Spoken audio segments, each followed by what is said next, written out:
what I read recently and liked. This is from the January issue of Obstetrics and Gynecology. We call it the Green Journal. And this is about the incidence of abnormal findings during the pelvic examination in women ages 21 to 35 years, followed by an editorial called Routine Pelvic Examinations and the Ethics of Screening. This was a retrospective study of more than 1,000 women between the ages of 21 to 35, and only 1.2% of them who were asymptomatic had any kind of significant findings during the pelvic examination. I always wondered, I've been doing it for 40 years, the value of what we call the bimanual examination, which is when the physician feels the ovaries, the uterus, bimanually. Those of you on the other end probably felt the discomfort, and not to mention the invasiveness of that particular part of the gynecological examination. The findings from this article suggest that there is a limited value to routine pelvic examination during the annual gynecological visit in young, low-risk, asymptomatic women.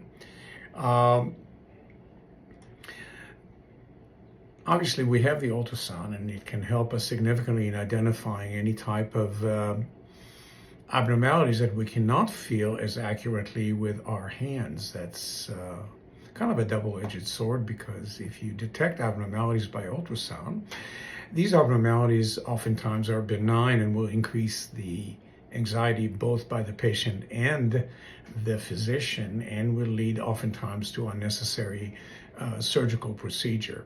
So, a systematic review by the U.S. Preventive Service Task Force concluded that there is insufficient evidence to make recommendations regarding the examination for asymptomatic non-pregnant patients, but the rates of pelvic examination in adult women have not declined significantly since that recommendation. There sometimes are necessary, the pelvic exams, especially in women who are pregnant, women who are at high risk for abnormal pap smear.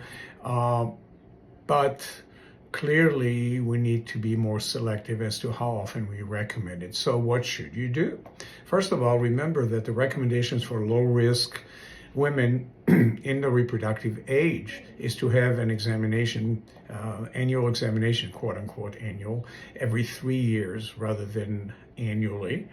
And of course, if you have symptoms or pregnant, you need to be examined. So whether or not the bimanual examination should be part of your gynecological examination, that's between you and your physician. But food for thought. Thank you.